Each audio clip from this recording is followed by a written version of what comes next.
Well, hello, and welcome to another FAQ Monday. I'm your host, Fluff, and today we're gonna answer some questions, and then I'm gonna take you guys out and we're gonna go sledding in the snow, because here in the Northwest it's been snowing for like 3-4 days straight, and it's crazy out. So you know what? Questions and then sledding. Get your snow boots, kids. First question!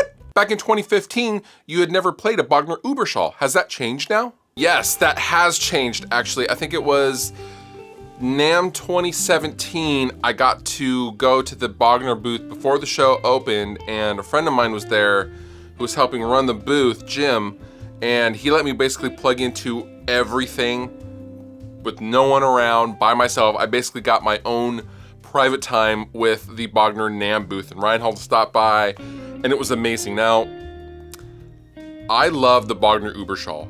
I love the Bogner Amps like I love the smell of bacon in the morning. However, the Ecstasy and the Shiva were also mind-blowing. Everything was mind-blowing. I would plug into an amp and I would just go, oh my God, that's the greatest thing I've ever heard in my life.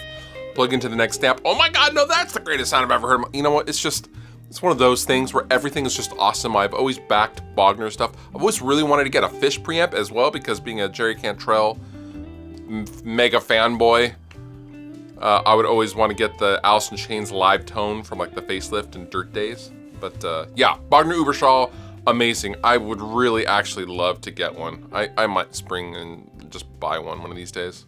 Out of all the guitars you own, which is your least favorite? Oh man. Well, normally when I don't like something, that's the impetus for me to get rid of it, right?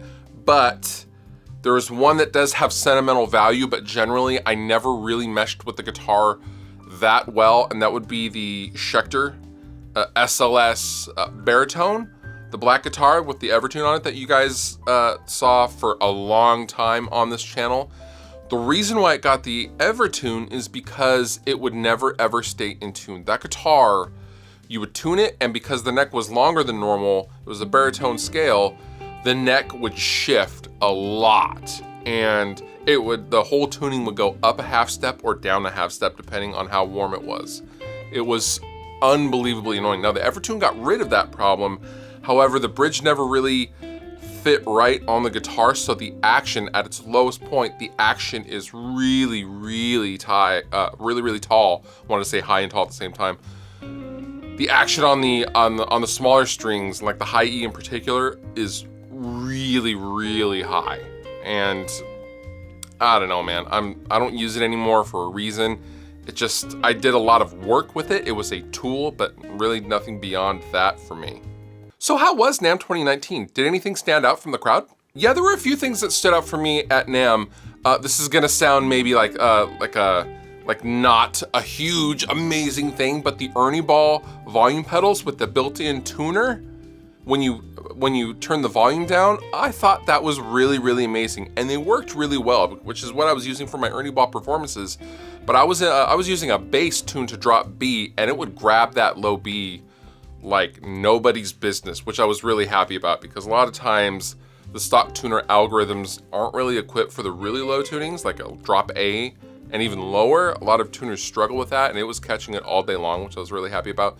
The Fender Acoustasonic guitar was really amazing. The Moore GE 300 was amazing.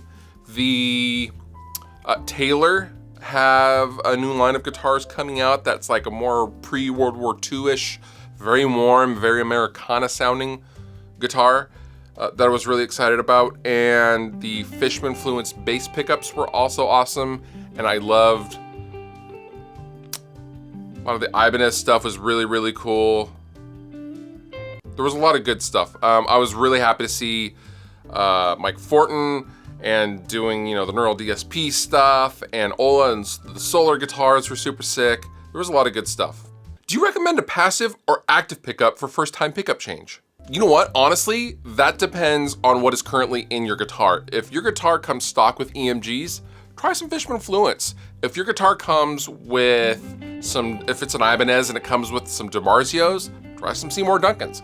I would definitely stick within the given lane, just for ease of installation, not because there's some huge tonal differences, because the pickups are such a personal preference. If you're in the passive world, then try some stuff in the passive world. And if you still aren't satisfied, then move on to the active world, and vice versa. So it really is just a personal preference, but you do have to go and just try some stuff out. So if your guitar has passives and you want to change out some pickups, stick with passives for now. And now, Fluff reads a tweet. Parents are just really overprotective roommates until you get your own place.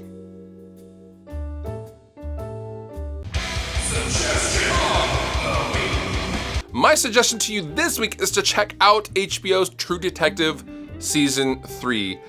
After what I consider to be one of the best seasons of anything ever with True Detective Season 1, HBO kind of flopped with Season 2, and they are back with a vengeance with Season 3. Season 3 is very Season 1-esque in its nature of storytelling, which makes sense because it's written and directed by the same guy who did Season 1. It's just an amazing, amazing season of True Detective. I really, really enjoy it, and if you guys like a decent show, which I know you do, I highly recommend checking out True Detective as well. All the pickable links down below in the description. You've been wonderful. I am the Fluff. Thank you so much for watching, and I will see you next time.